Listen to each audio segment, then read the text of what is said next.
بہت اچھا آپ کا سوال ہے. گویا کہ اس سوال کو آپ دوسرا رخ یہ بھی دے سکتے ہیں کہ وہ کون سی چیزیں ہیں جو انسان کو رب سے دور کرتی ہیں. بے شک. وہ کون سی چیزیں ہیں اور ہمیں کیسے ان سے جان چھڑانی ہے.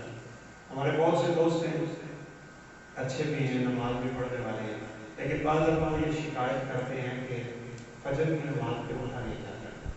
میرے ایک بڑے اچھے دوست ہیں, مجھے کہنے لگے کہ میرا یہ مسئلہ حل کرنا ہے, میں فجر پہ اٹھ نہیں پاتا ہوں. میں نے کہا میں ایک کام کرتا ہوں, آپ ناراض نہیں ہوگی. کہنے لگا کہ نہیں ہوتا. میں نے کہا موبائل ہے. میں نے موبائل پکڑا, اس کی فیس بک اڑا دی, یوٹیوب اڑا دی, سب کچھ اڑا کے میں نے کہا فجر پہ بڑی جلدی اٹھ جائے.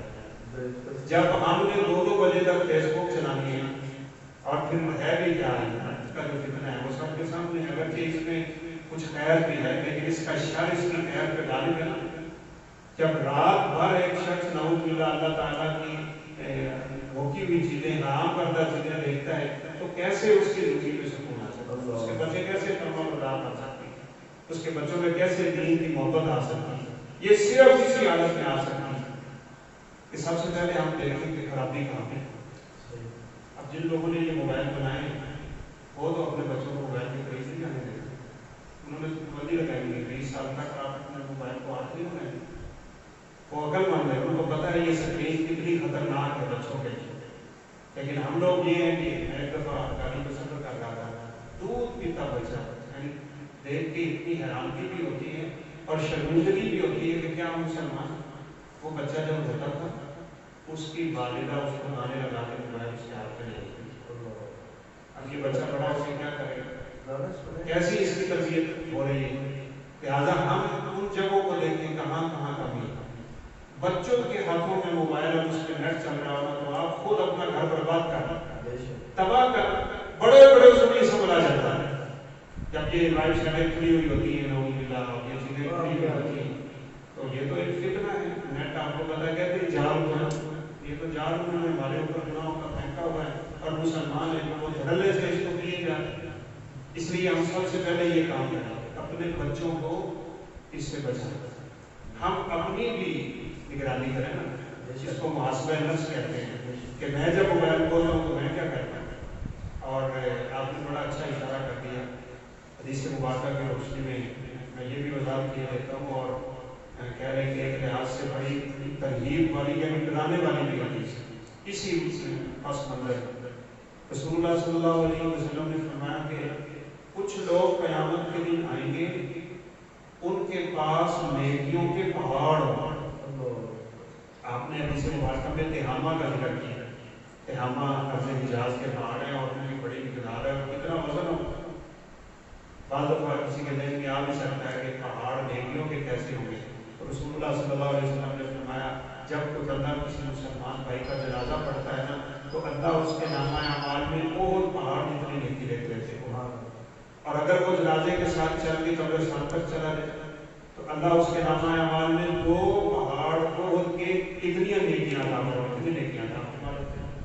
اب تو الحمدللہ رمضان ہے, چھوٹی چھوٹی نیکی کہاں تک پہنچیں گی. اللہ ہم سب کو توفیق دے کہ ہم زیادہ سے زیادہ نیکیاں کریں اور اپنے رب سے تعلق مضبوط کریں. ایک حدیث میں ہے کہ آپ صلی اللہ علیہ وسلم نے صحابہ سے پوچھا کہ یہ تم صدقہ کرتے ہو پتہ کدھر چلتا ہے. تو صحابہ کرام رضوان اللہ علیہ مجمعین کے دل میں آپ کا اتنا احترام ہوا کرتا تھا کہ بعض دفعہ علم بھی ہوتا تو وہ کہتے ہیں اللہ اور اللہ کے رسول زیادہ جانتے ہیں کہ آپ جو ہمیں علم دیں گے وہ ہمارے علم سے کہیں زیادہ آپ بتائیں. تو آپ صلی اللہ علیہ وسلم نے فرمایا تم اگر ایک کھجور بھی صدقہ کرتے ہو نا تو یہ اللہ کے ہاتھ میں جاتی ہے. بلکہ آپ نے فرمایا یہ فقیر کے ہاتھ میں پہنچنے سے پہلے اللہ کے دائیں ہاتھ میں چلی جاتی ہے اور اللہ کے دونوں ہاتھ ہلائیں. یورپی کما یورپی احدکم فلوہ. اور آپ نے فرمایا جیسے اس جانور کے بچے کو پالتے ہو نا اللہ تمہارے صدقے کو ایسے پالتے ہیں. اور آپ نے فرمایا یہ کھجور کل قیامت کے دن اللہ اس کو پہاڑ بنا کے تمہارے سامنے لے. ابھی ماشاءاللہ بڑا اچھا آپ کے ٹائم رکھا رات لہذا القدر بھی ہو سکتی ہے کیونکہ تاک رات ہے 25 کی ہے پھر آگے 27 بھی آ رہی ہے 31 بھی آ رہی ہے. ایک رات کی عبادت, ایک رات کا ایک ہمارے ساتھی نے نا بڑی کیلکولیشن کی کہ چونکہ آپ نے 83 سال 1000 مہینے کی عبادت سے افضل ہے. اس نے جو نتیجہ نکالا ہے نا، اس نے یہ نتیجہ نکالا ہے کہ اس رات 1 منٹ کی عبادت 55 دن کی عبادت سے افضل ہے، اور 1 سیکنڈ کی عبادت نہ جانے کتنے دنوں کی عبادت سے افضل بن جاتی ہے. اب یہ تو عبادت کی گھڑیاں ہیں، یہاں تو اجر بہت بڑے ہوئے ہیں، اللہ کہاں سے کہاں لے جاتے ہیں. ایک قرآن مجید کی آیت میں اللہ نے خود نشان دی ہے، کسان کو بھی سمجھایا، کیونکہ قرآن پاک پوری انسانیت کے لیے ہر ایک کو اس کی زبان میں سمجھا جائے. اللہ فرماتا ہے تو ایک دانہ زمین کا پھینک کر وہ نکلتا ہے ڈالی، اس کے اوپر 7 سکے لگتے ہیں، ہر سکے میں 100 دانہ ہوتا ہے. جب میں ایک دانے میں تمہیں 700 دانہ دے رہا ہوں تو ایک نیکی پہ میں تمہیں 700 نیکیاں دے رہا ہوں. اللہ اس سے بھی بڑا دیتا ہے. اب اتنی نیکیاں لے کے آیا ہے ایک بندہ، تو آپ صلی اللہ علیہ وسلم نے فرمایا اس کی پہاڑوں جیسی نیکیاں اللہ قیامت کے دن ہوا میں اڑا دیتا ہے، جیسے کافروں کی اور ظالموں کی مجھے. تو صحابہ کہاں ہوگی اور جلدی سے کہنے لگے صرف لنا یا رسول اللہ صلی اللہ علیہ وسلم، اللہ کے نبی آپ مجھے بتائیں ہمیں کہ وہ کون لوگ ہیں کہ اتنی نیکیاں لے کے بھی وہ اس کام سے پیچھے رہ گئے. آپ صلی اللہ علیہ وسلم نے فرمایا یہ بڑا اہم پوائنٹ ہے جس کی طرف آپ نے اشارہ کیا. اللہ ہمیں اس فتنے سے بچنے کی توفیق دے. جو موبائل کا فتنہ ہے آپ نے فرمایا وہ تمہارے بھائی ہیں، تمہارے حسب نسب سے ہیں، تمہارے خاندان سے ہیں، نمازیں پڑھتے ہیں، وہ تہجدیں پڑھتے ہیں، راتوں کو اٹھتے ہیں، سب کچھ کرتے ہیں، لیکن ان میں ایک بیماری ہوگی اور وہ یہ کہ جب اکیلے ہوں گے تو اللہ کی نافرمانی کریں گے. اب جب اکیلا رات کا بستر میں نوجوان موبائل لے کے بیٹھا کیا کرتا ہے، کیا دیکھتا ہے، اسے خیال نہیں آتا اللہ تعالیٰ سے، تو اللہ تعالیٰ اس کی نیکیوں کو سے یہ برباد کر دیتا. اس لیے ہمیں نظر رکھنی ہے کہ ہم اپنے موبائلوں پہ کیا کرتے ہیں، ویب سائٹ پہ کیا کرتے ہیں. ہر وہ چیز جو انسان کو اللہ سے دور کرتی ہے نا، بس اس سے اپنے آپ کو بچا سکتے ہیں. میرا خیال کافی ہو گیا. ماشاءاللہ بڑا اچھا بیان فرمایا جی. اور آپ کی طرف جو ہمارا سلسلہ تھا فضیلت الشیخ احمد صدیق صاحب، بہت اچھا کام فرمایا. اللہ پاک ان کو مزید ترقی دے. اور ماشاءاللہ یہ بڑے اچھے جماعت الحدیث کے بہت اچھے مقرر ہیں. بڑی مہربانی سے آپ نے آخر جب دعا کرتے ہیں کہ اللہ پاک اس بیماری سے اپنے نجات فرما. وہ آج ہو سکتا ہے کہ آج وہ رات سب کے ہمارے مسلمانوں کا جو جہاد کر رہے ہیں کشمیر میں، خاص طور پر جو ہمارے مجاہدین، مجھے ان سے بڑا لگاؤ ہے، میں ان کو بڑا باز کرتا ہوں، بڑی محنت کر رہے ہیں. وہ ان پہ یہ بھی کہتے ہیں، شاید آپ کو پتا ہو اس بات کا کہ افغانستان میں ایک جماعت نے عید کے بعد غزوہ ہند کا باقاعدہ انہوں نے کل ٹی وی پہ اعلان کر دیا ہے. تو یہ 2 3 4 5 چیزیں تو یہ آپ بیان بھی فرما رہے ہیں 1 2 منٹ میں اور اینڈ دعا بھی فرما. دیکھیں جی کسی بھی جماعت کو دیکھنے سے پہلے بس ہم نے تو یہ دیکھنا ہے کہ پیغمبر کا فرمان کیا ہے، کون کیا کر رہا ہے، ہمیں اس سے کوئی غرض نہیں ہونی چاہیے. آپ صلی اللہ علیہ وسلم کا یہ بالکل واضح فرمان موجود ہے. آپ صلی اللہ علیہ وسلم نے فرمایا کہ جس بندے نے جہاد نہیں کیا اور اس کے دل میں کبھی جہاد کی طرف بھی پیدا نہیں ہوئی، وہ ضرور منافقت کے کسی شعبے میں پڑے. لیکن یہ یاد رکھیے گا کہ جہاد صرف گولی سے نہیں تھا، آپ بھی جہاد کریں. اللہ تعالیٰ آپ کو جزائے خیر دے.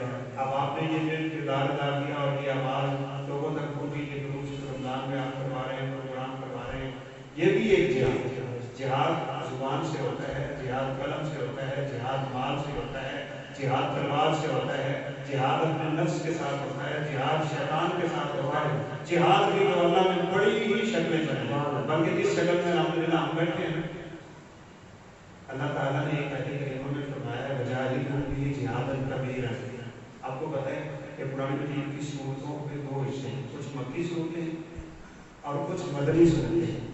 مکی صورتیں وہ ہیں جو ہجرت سے پہلے نازل ہوئی اور مدنی صورتیں وہ ہیں جو ہجرت کے بعد نازل ہوئی.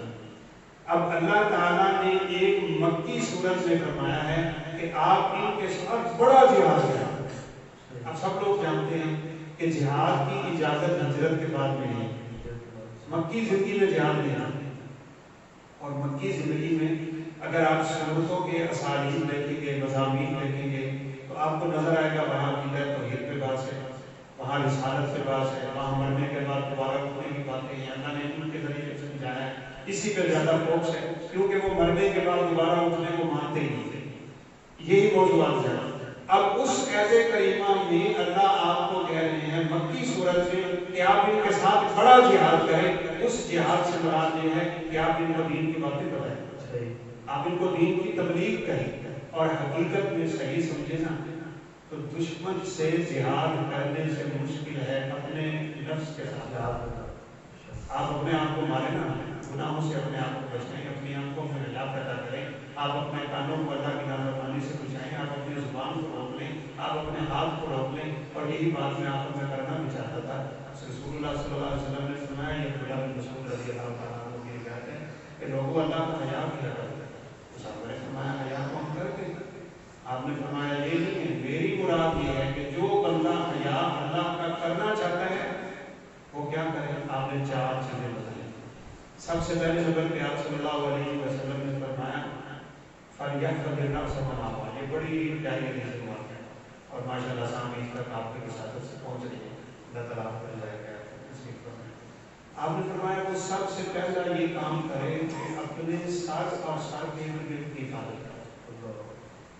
سائنس کہتی ہے نا کہ دماغ یہاں پہ ہے، وہ سوچتا کیا ہے، یہیں سے خرابی پیدا ہوتی ہے نا، سوچ بگڑ گئی بندے بگڑ گئے، پھر سر کے ارد آپ دیتے ہیں آنکھیں، اپنی آنکھ کی حفاظت کرے، زبان ہے اپنی زبان کی حفاظت کرے، کان ہے کان کی حفاظت کرے، کہ آپ کے بڑے بڑی پکڑی یقین نوجوان لڑکے بڑے بوفر لگا کے اپنے کانوں میں گانے بیٹھے تھے، ادھر سے ٹرین آئی، کتنی دھمک ہوتی ہے، لیکن یہ گناہوں کا وبال ہوتا ہے، وہ حالت بھی دیتا رہا لیکن وہ اپنی مستی میں ٹرین اوپر سے گزر کے ٹکڑے ٹکڑے ہوتے ہیں۔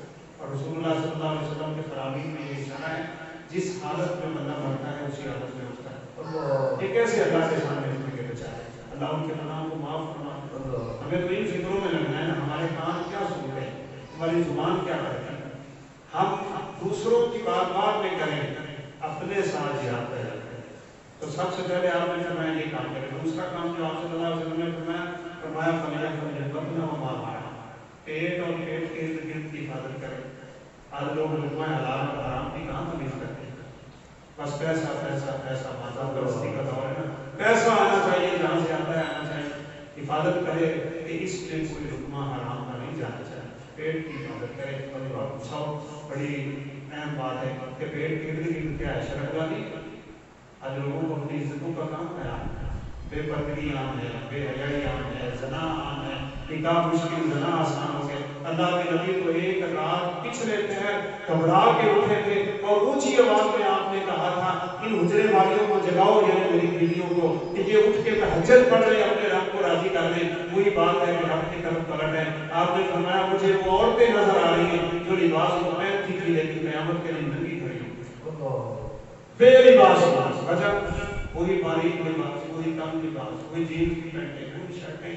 یہ جہاد سب سے زیادہ سخت جہاد ہے، اور غالباً عبداللہ بن مبارک رحمۃ اللہ علیہ کا قول بھی ہے اشد الجہاد جہاد الہوا، دشمن کے سامنے گولی چلانا کوئی مشکل نہیں، ہر بندہ چلا سکتا ہے۔ وہ فرماتے ہیں سب سے سخت جہاد یہ ہے کہ اپنی خواہش کے ساتھ جہاد کرو، اپنی خواہش کو روکو۔ یہ جہاد آج کل کتنے مجاہد جہاد کرنے کے لیے وہاں پہنچے ہوئے ہوتے ہیں لیکن ساتھ ساتھ کچھ کر رہے ہیں، یہ کوئی جہاد ہے؟ یہ کوئی جہاد ہے، بڑا جہاد ہے۔ جہاد کی کئی صورتیں ان پہ ہمیں اپنے آپ بنانا، اپنے سر اور سر کے ارد گرد کی حفاظت کریں، اپنے پیٹ اور پیٹ کے ارد گرد کی حفاظت کریں۔ اس لیے تو میرے نبی صلی اللہ علیہ وسلم نے کہا تھا کہ جو بندہ اپنی شرمگاہ اور اپنی زبان کی حفاظت کی مجھے ذمہ داری دے دیتا ہے میں اسے جنت کی ضمانت دیتا ہوں، میں ضامن ہوں کہ اللہ اسے جنت دے۔ اور تیسری چیز آپ صلی اللہ علیہ وسلم نے بڑی خوبصورت فرمائی ہے، آپ نے فرمایا کہ دنیا کی جیب و زینت سے جان چھڑا۔ اگر تم چاہتے ہو نا کہ اللہ کے ساتھ تعلق مضبوط ہو جائے تو دنیا سے جان چھڑاؤ۔ ایک حدیث میں اشارہ ہے کہ لوگ اس چیز کے پیچھے بھاگ رہے ہیں جو ان کے آگے بھاگ رہے ہیں، اور اس چیز کو چھوڑ رہے ہیں جو ان کے پیچھے آ رہی ہے، یعنی موت۔ موت ہر بندے کا پیچھا کر رہی ہے، اس کو کوئی یاد نہیں کر اور دنیا جو آگے آگے بھاگی جا رہی ہے اس کے پیچھے لوگ دوڑے جا رہے ہیں. آپ نے فرمایا دنیا کی زینت سے جان چھڑا. اور آپ نے چیز آپ صلی اللہ علیہ وسلم نے فرمایا جس بندے نے اپنی موت کو یاد رکھا اس نے صحیح معنوں میں اللہ کا یاد کیا. یہ ہے اصل بات جو اس وقت کرنے کی. ماشاءاللہ جی بہت اچھی بات ہے بھائی. یہ ہمارے پروگرام کا مقصد ہے کہ ہم نے اچھی باتیں دینی ہیں. میں نے بھی اپنی اصلاح کرنی ہے, ہم نے لوگوں کی بھی اصلاح کرنی ہے. اور میں نے جو باتیں آج ان سے سیکھی ہیں وہ الحمدللہ بہت اہم باتیں میرے دل میں آ گئی ہیں کہ ہماری نیکیوں کو ہمارے گناہ کھا جاتے ہیں. رات میں جب ہم تنہائی میں موبائل پہ ہوتے ہیں کچھ ایسی چیزیں آگے آ جاتی ہیں جو ہماری نیکیوں کو ختم کر دیتی ہیں. ان سے میں نے بھی بچنا ہے اور آپ نے اپنے بچوں کو بھی بچانا ہے. تو کہ دعا فرمانا ہے.